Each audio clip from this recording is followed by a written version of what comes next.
So, this is lecture number 23rd and we will continue our discussion on the iterative solvers, and what we have stopped in the last lecture is on the ILU factorizations. So, this is a one class of factorizations or decomposition that is very handy and can be used for the iterative solvers. So, what we are talking about that incomplete LU factorizations. So, this is a class of preconditioners. So, essentially this is a class of preconditioners which are popular for the iterative process, and decomposing a sparse metric into the product of lower and upper triangular system leads to some some sort of substantial fill-in, which we have already seen while talking about the direct solver. Now, here when talking about this, so due to the because a preconditioner is only required to be an approximation of A inverse, it is sufficient and also to some extent necessary to look the appropriate decomposition. So, this is appropriate decomposition of A such that you get L and U. Now, you can choose your preconditioner equals to L and U bar, which leads to the efficient evaluation of the inverse of the preconditioning matrix P inverse. So, in turn, how good you approximate the decomposition of A will have an impact on the other hand on the preconditioner, or more precisely to find out the inverse of that preconditioner, because that is one thing which would be required for finding these different. Now, for the ILU 0, the incomplete factorization mimics the non-zero elements sparsely of the original matrix, such that the preconditioner has exactly the size of the original matrix. Now, also one can possibly write P as a D star plus L D star inverse multiplied with D star plus upper, where L stands for lower triangular matrix, U stands for upper triangular matrix.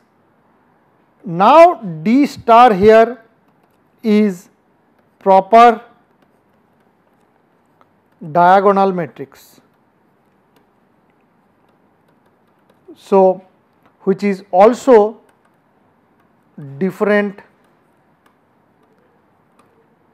from the diagonal of A. So, D star is not exactly the diagonal of A. So, now the D star matrix is defined and one can find out this D star, and which is called the DILU method. So, this will lead to another class of decomposition method. So, the algorithm finds for D star in DILU method. So, this will only find the D star in the DILU.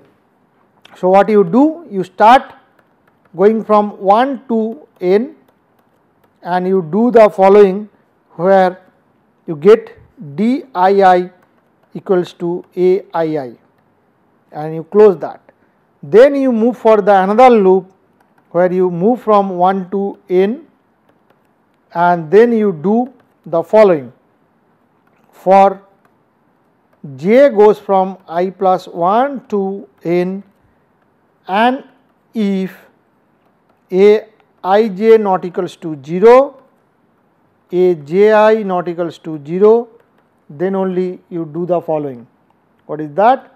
You calculate the Djj equals to djj minus aji by dii multiplied with aij. So, that closes this, then you closes the other one. So, this is how you find that D star or the element of the D star. So, if you have in the case of the inverse of the preconditioner, then you can write P equals to D star plus L D star inverse multiplied with D star plus U, which is L bar U bar, and your L bar is D star plus L D star inverse, and your U bar is D star plus U.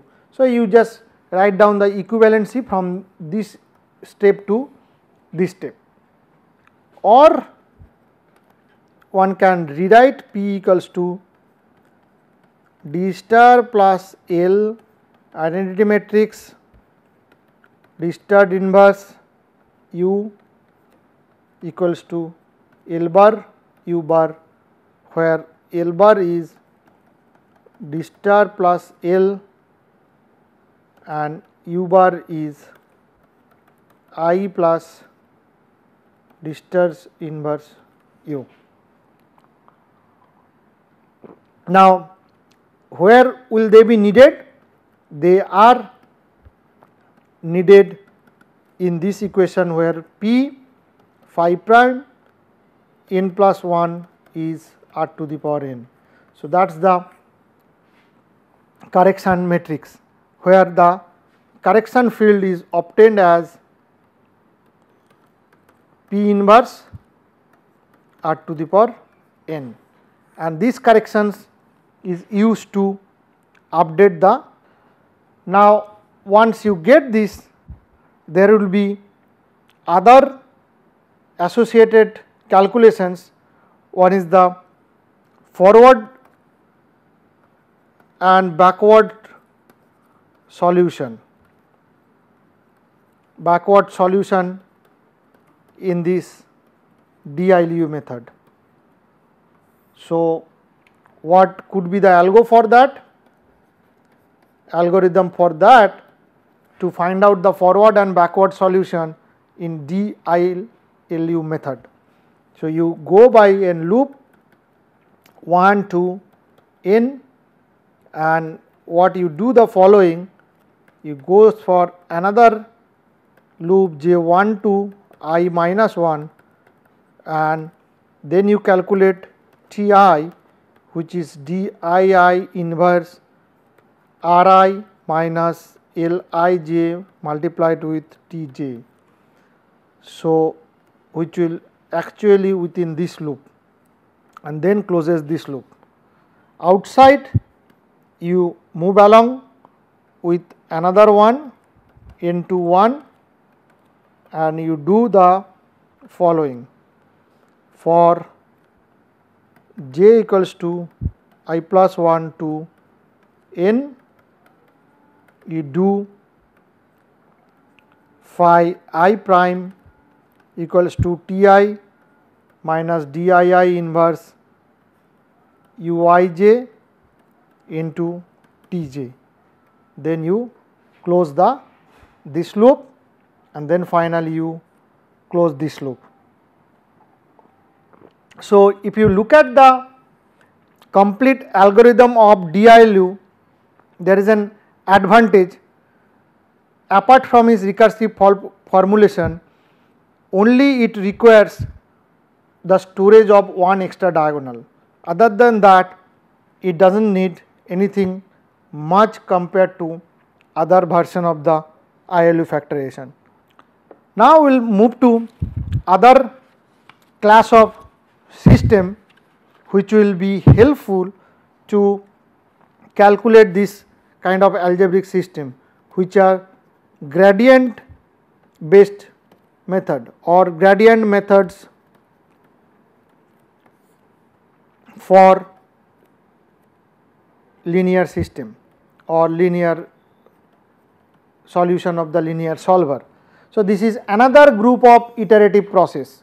So, decomposition method is one, this is another group of iterative procedure for solving this kind of linear system, and the system remains same. What we are doing for is the Fy equals to B. So, which requires some sort of an system of equation in the gradient methods, which include some sort of an steepest descent and the conjugate gradient methods, conjugate gradient method. So, they are initially developed when their coefficient matrix A is symmetric positive definite, that means the A was symmetric positive definite. This is another very special case of matrix, and while talking about the properties of the matrix, we have discussed about these particular properties of this kind of matrices. So, what you can do, the reformulate the minimization problem by using some kind of a vector function like capital Q of phi, and which can be written as Q phi equals to half of phi transpose A phi minus B transpose phi plus small c. So, this is how one can reformulate this, where C is a vector of scalars, okay, and other variables are as per our standard notation. So, now the minimum of this Q phi is obtained when its gradient with respect to phi is 0. So, the minimum one can obtain from this equation when its derivative of the gradient with respect to phi is 0. So, the gradient could be defined as Q prime phi and of this vector field Q phi for a given phi, and in the direction greatest increase of Q phi. So, the mathematical formulation lead to that the Q prime phi is half A transpose phi plus half A phi minus B. Now, what is the important property? Important property is that A is symmetric. So, as soon as you have a symmetric matrix, which means A transpose equals to A, then this equation boils down to, so using this particular property, this equation boils down to Q prime phi equals to A phi minus B. Now, how do I obtain the minimum? So, the minimum is obtained when Q prime phi equals to 0, which leads to A phi equals to B.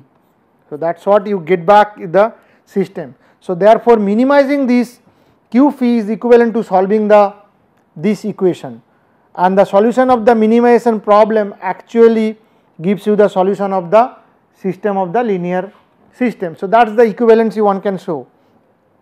Now, once you talk about this function Q phi, to have a global minimum, now to have global minimum, it is necessary for coefficient matrix A to be positive definite matrix. So, that means the A is positive definite matrix, that means it satisfies phi transpose A phi greater than 0 for all phi not equals to 0. So, that is the property of a positive definite system, and these are the properties, as I told earlier, that while discussing the properties of the linear system, that they are going to be used while talking about the linear systems. So, now once this requirement one can establish by considering the relationship of the between the exact solution phi and its current estimate. So, the current estimate is phi n. So, one can write that error E is phi n minus phi, that is the error between the successive iteration. So, that actually provides the error between two successive iteration, and one can write this particular expression what we had, the one which we had this equation, that q phi equals to half phi transpose A phi and B transpose phi plus C. So, this equation one can write. Now, one can write using this error that q phi plus E equals to half q plus E phi plus E transpose A phi plus E minus B transpose phi plus E plus C. So, if you do some sort of an calculation or algebraic manipulation, one can write phi transpose A phi plus half E transpose A phi plus half phi transpose A E plus half E transpose A small e minus B transpose phi minus B transpose E plus C. So, I will rearrange the term half phi transpose A phi minus B transpose phi plus C, then plus half of E transpose A phi plus phi transpose A E, and then remaining term B transpose E plus half E transpose A E. Now, this term is nothing but the original function which is q phi, and this particular term is E transpose B equals to B transpose E, and this guy is B transpose E. So, what one can write after doing this? So, essentially this becomes key function of q phi plus half E transpose A E. So, that is what you get. Now, property of A is positive definite. So, since it is positive definite, the second term which is seen here, so this is your q phi plus E. So, the second term here will be always positive. So, that means this term is always positive as the A is positive definite, and this will be always positive except E is 0, in which case the required solution would have been obtained. Furthermore, one can see that A is positive definite and all the eigenvalues are also positive, and the function q phi has a very unique minimum. So, for this symmetric and plus this positive definite property, if you use both these positive definite properties, so the convergence criteria for phi at n plus 1 level would be phi n plus alpha n delta phi n. So, this is what one can write, where alpha n actually some sort of a relaxation factor and delta phi n is the correction which is required to minimize the said function. Okay. So, this can be accomplished in a variety of ways, and once, so whole idea is that you have a function and iteratively you get some sort of an corrections, and that can be obtained in a multiple ways. So, multiple ways one can obtain that, and what do that actually lead to different methods.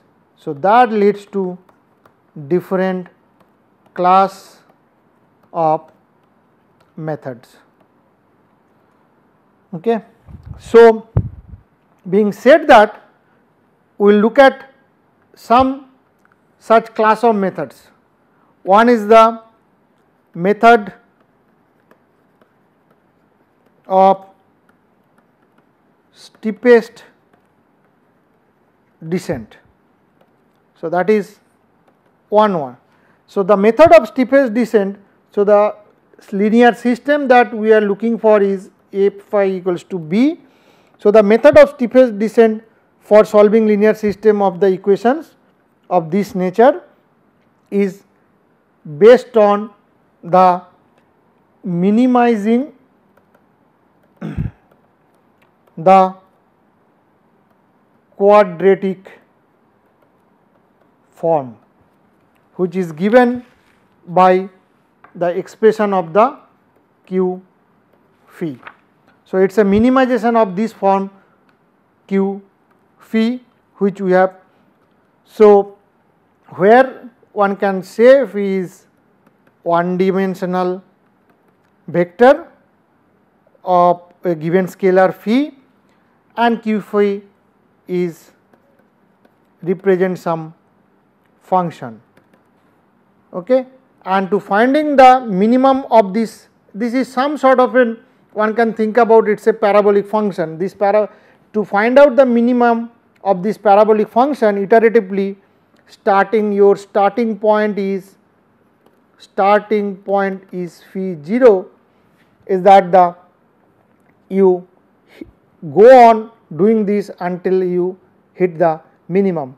So, it is same thing can be extended for multiple dimensions, and in that case this function q phi, which can be depicted as a paraboloid, and the solution would be again obtained from the initial solution.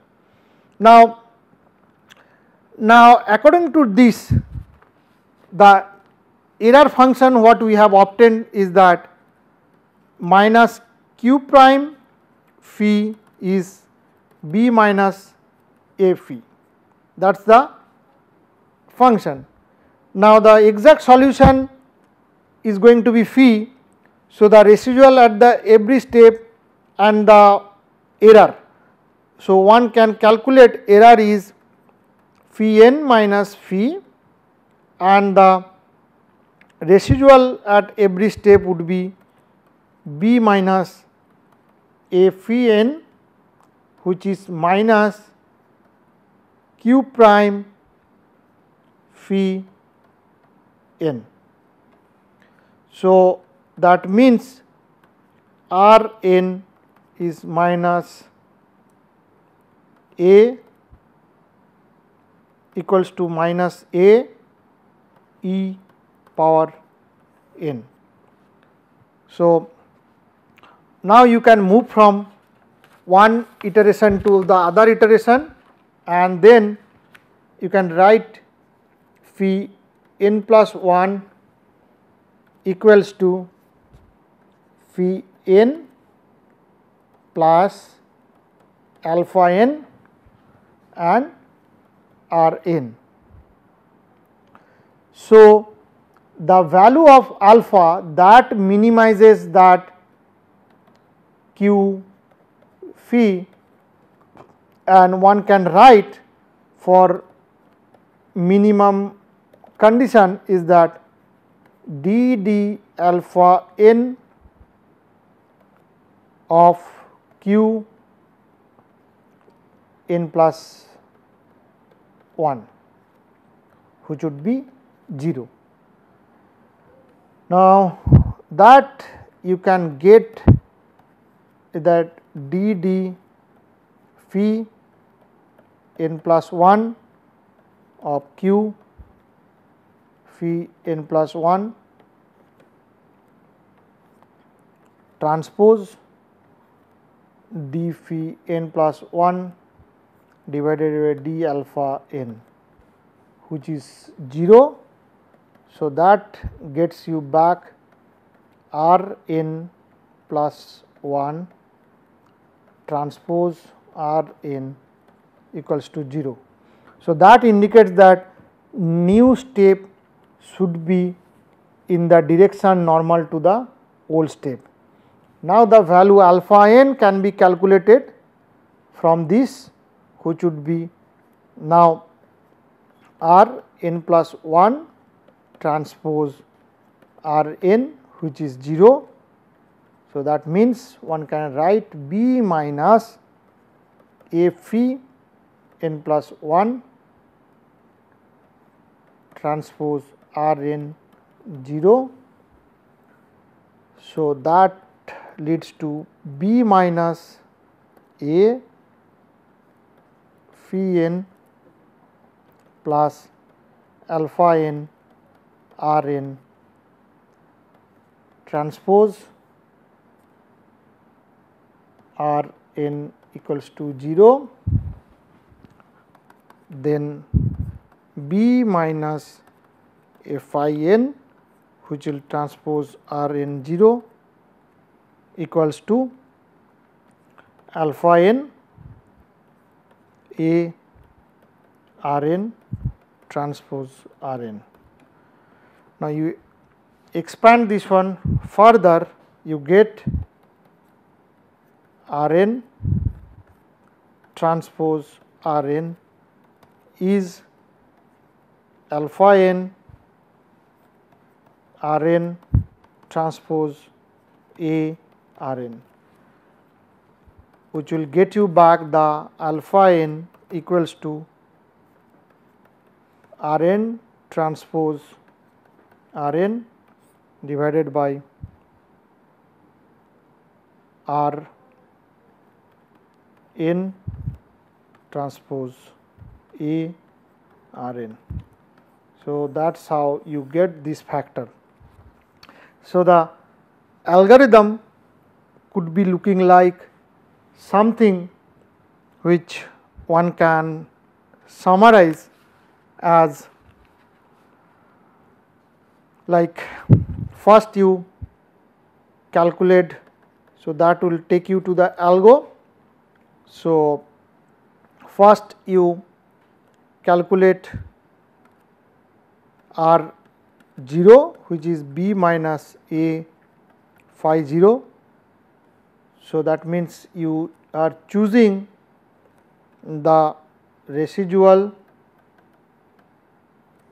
as starting direction, and you do now iterate starting at n until convergence. Now, you compute the residual vector,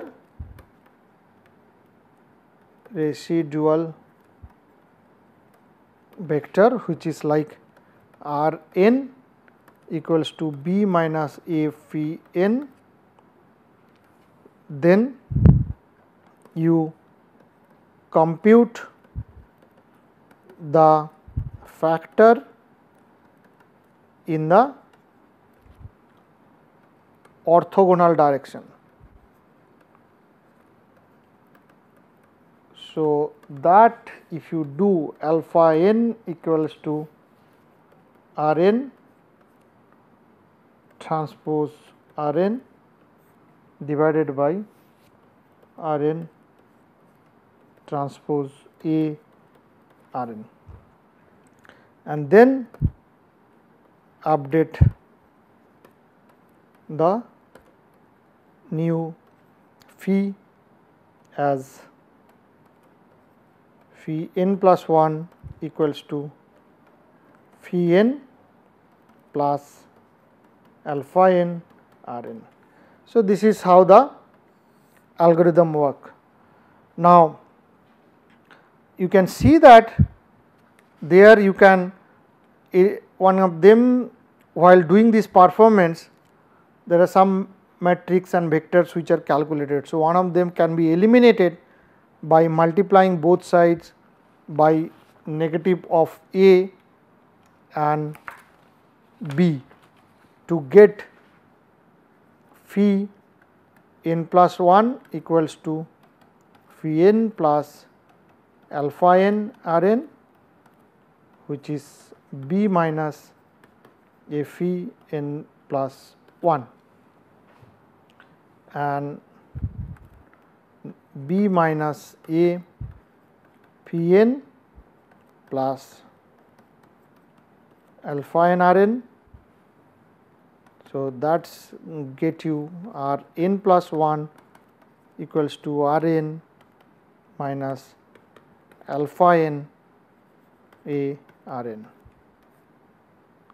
So, that is what you get.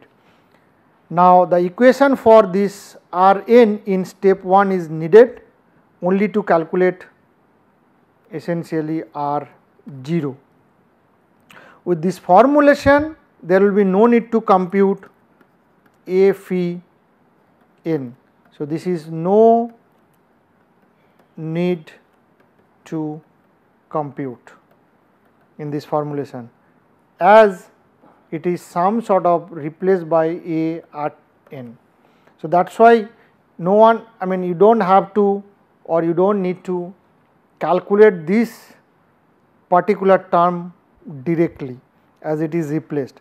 However, some shortcomings are there in this particular approach, is the lack of feedback from the, so the lack of feedback from phi n. From the previous iteration value, the feedback is not that into residual. So, which may cause the solution to converge to a very different from the exact one due to accumulation of some sort of an round-trip error. So, this is one of the deficiency of this particular approach, can be, I mean, obtained with a modified or better version. Now, the other class of system is the conjugate gradient method. So, that is the other class of system, while the previous one what we have discussed is the steepest descent method, and the present one that we are going to talk about the conjugate gradient method. The steepest gradient method, one property was there that it will always guarantee the convergence, but rate could be low, and that slow convergence is caused due to some sort of an oscillations around that local minima, forcing the method to search for the same direction only. So, that because of that algorithm. So, to avoid that, some undesirable behavior can be seen, and while doing that search in the direction for different directions for the previous one. So, this can be accomplished by selecting a set of search direction like D0, D1, D2 and so on, Dn minus 1, that A becomes orthogonal. So, two vectors, that Dn and Dm, are said to be orthogonal to A if they satisfy some conditions like D transpose A Dm is 0. So, now in each search direction, the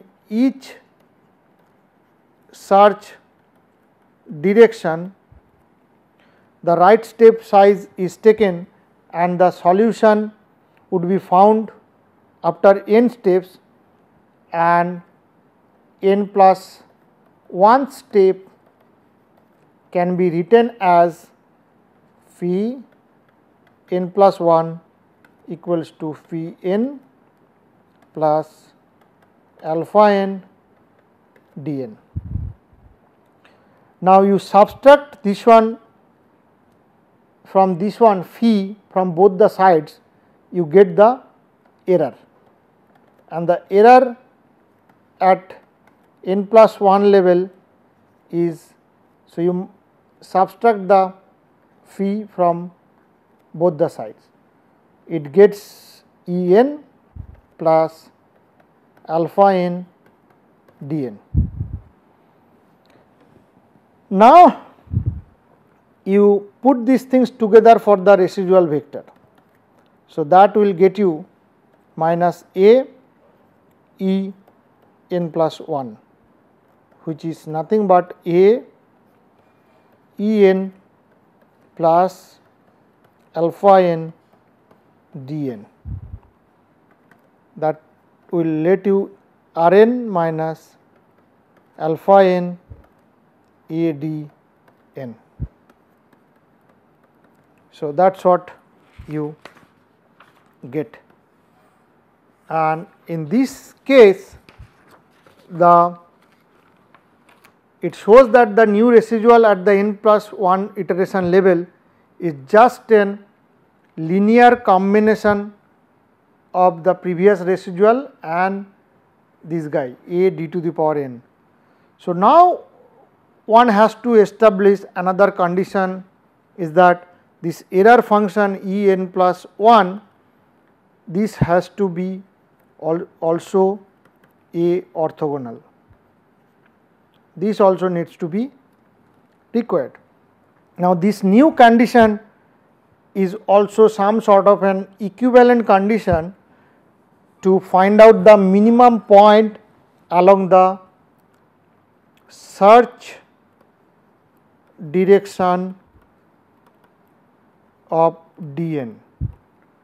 So, now using this A orthogonality condition between E and Dn, one can express this condition as Dn transpose A E n plus 1 equals to 0, which will be Dn transpose A E n plus alpha n dn.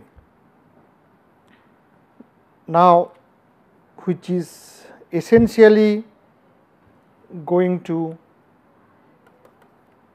get us alpha n equals to dn transpose Rn and dn transpose A dn. So, that is what you get for alpha n. So, this requirement also implies that dn of transpose A error function at n plus 1 is 0, which is nothing but dn transpose Rn plus 1 equals to 0. So, if the search directions are known, that means d0, d1, d2, dn, then alpha n can be straightaway calculated. Now, the task is to find out search direction. So, once we know the search direction, then alpha n can be calculated. Now, to find out the search direction, one can write this expression for dn plus 1 equals to Rn plus 1 plus beta n and dn. Now, A orthogonality, this is a condition, and this requirement of D vector. So, A orthogonality requirement of D vector implies that d n plus 1 transpose A dn must be 0. Now, you substitute this one, now you put this one here and combine these two, one can get the beta n equals to minus R n plus 1 transpose A dn divided by dn transpose A dn. So, that is what you get the beta n. Now, you can express your A dn in using this information, you can express A dn 1 by alpha n and minus R n.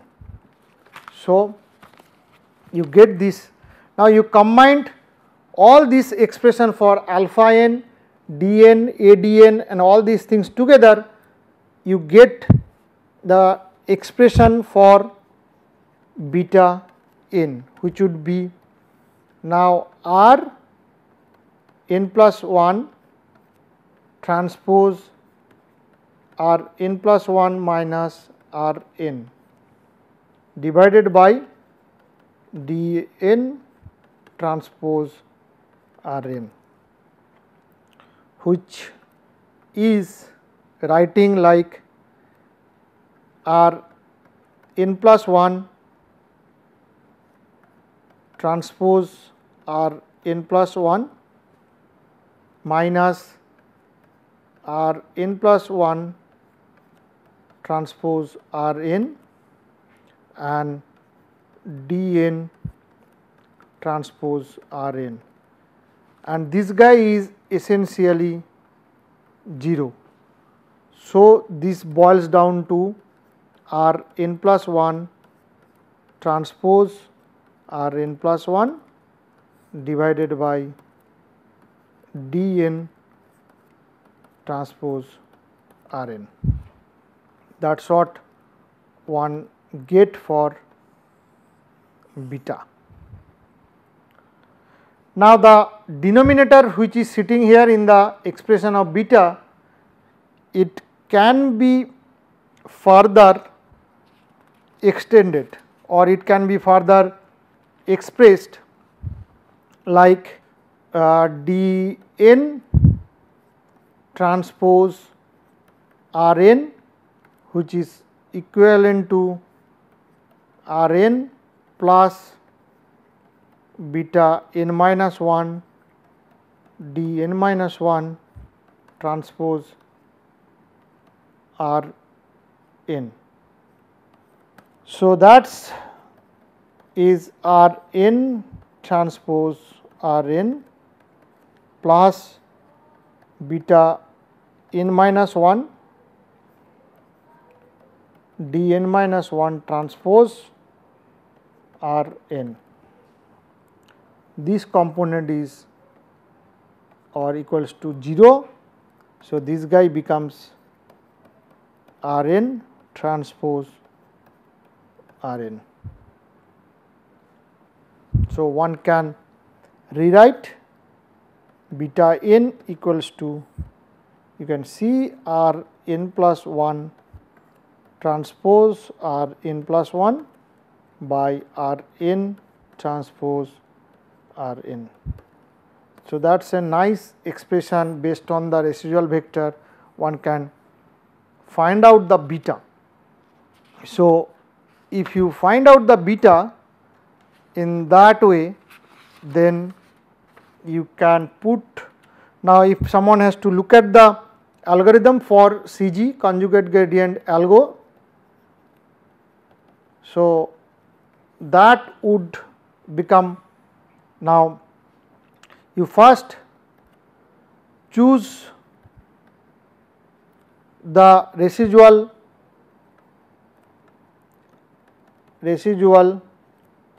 as starting direction,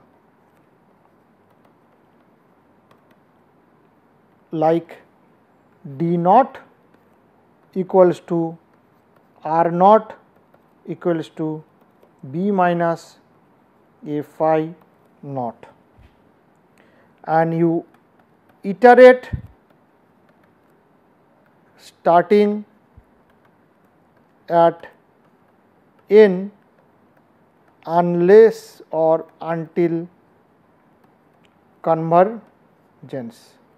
So, you keep on doing the iteration till you obtain the convergence. So, the next level you choose the factor in d direction, like alpha n equals to d n transpose r n divided by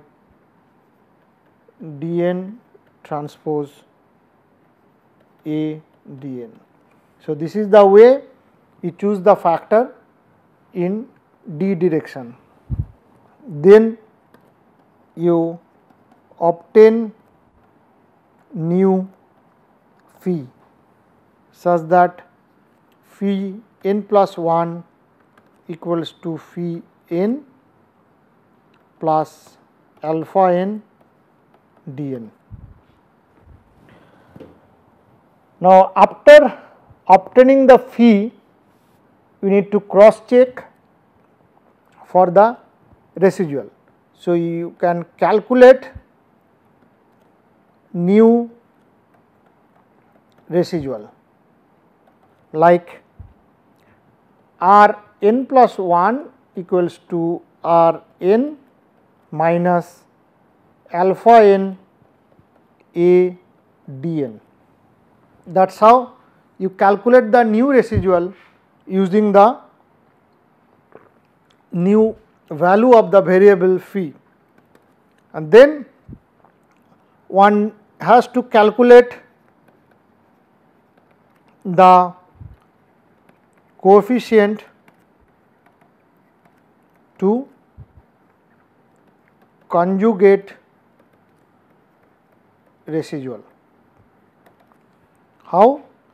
Now, here you get beta n equals to r n plus 1 transpose r n plus 1 divided by r n transpose r n. So, that is how you calculate the coefficient to conjugate residual, and then you finally obtain the new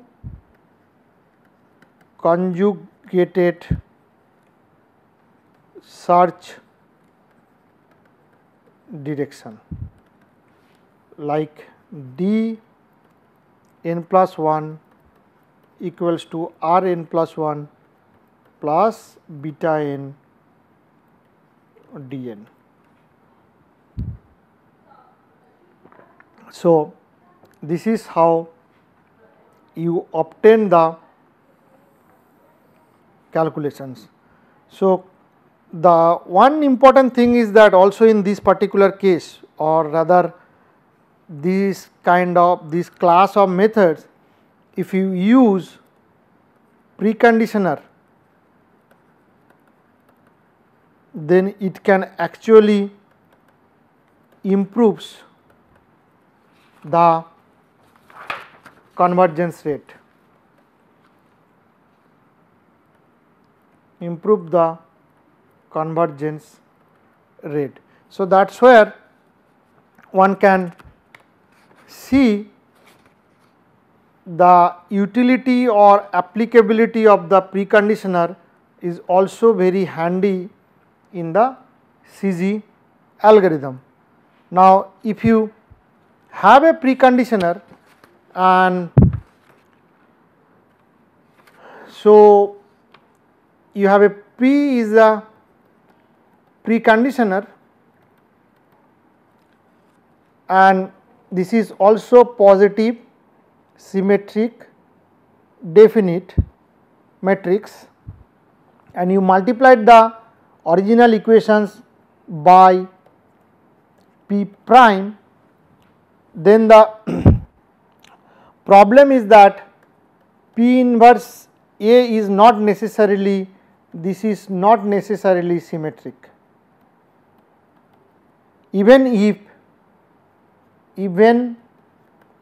if P and A both are symmetric. So, that is the problem. So, to overcome this problem, the Cholesky decomposition is used to write P in the particular form. So, the Cholesky decomposition is used, and that is written like P could be L transpose. That means, and to guarantee the symmetry, to guarantee the symmetry, the system equation can be written as L inverse A, L transpose, L minus transpose, L transpose P equals to L inverse B, where your L inverse A, L inverse transpose, this component, particularly this component is positive symmetric definite. So, this is not only symmetric, it is also positive definite. So, now the CG method can be, so once you use this kind of Cholesky decomposition to get the preconditioner, now this is positive symmetric definite. So, now a CG method can be used to solve for the, now the CG can be used to get L transpose phi, for which the phi can be found.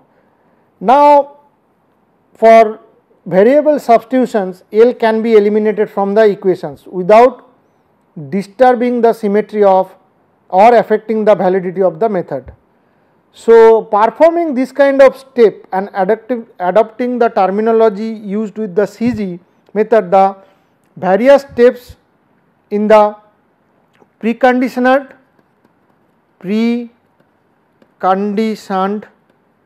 conjugate gradient method that can be obtained. So, essentially in top of the CG you use some sort of a preconditioner to get a preconditioner or preconditioned CG. Now, what happens to the original algorithm now? Now, previously we have seen the algorithm for the conjugate gradient. Now, what happens to the original algorithm for preconditioned CG algo? So, First is that again you have to choose starting direction.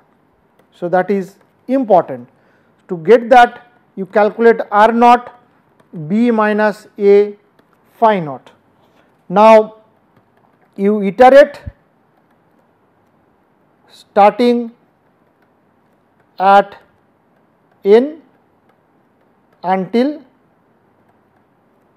convergence. So, that is the criteria. So, the next step you do that, you choose the factor D direction, like alpha n equals to R n transpose P inverse R n divided by D transpose A d n. Now, the third step is that you obtain new phi such that phi n plus 1 equals to phi n plus alpha n d n. Fourth step, you calculate the new residual. So, calculate that, like R n plus 1 equals to R n minus alpha n A d n. Then you calculate essentially the coefficient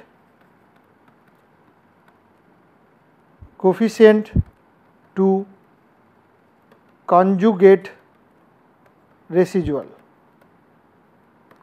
like beta n plus 1 equals to R n plus 1 transpose R n plus 1 divided by R n transpose R n. You get P inverse here. So, that is where your preconditioning system would come. So, here you get the P inverse R n plus 1, and here you get P inverse R n, and then you finally obtain new conjugated search direction, like so. This is n plus 1. So, conjugated search direction like d n plus 1 is P inverse R n plus 1 plus beta n plus 1 d n. Now, if you look at from the previous step of conjugate gradient, here you get the new conjugated search directions using beta n and d n, and there is no preconditioner. But when you look at this preconditioning system, these preconditioners are coming to the picture. So, these are actually developed with a wide spectrum of sophistication with varying diagonal matrix whose elements are also diagonal, and for like Jacobi preconditioner and other things. So, essentially these are using the different kind of methods or different kind of preconditioning CG methods, and the different factorizations would lead to different class of problems. So, we will stop here today and discuss the other things in the subsequent class. Thank you.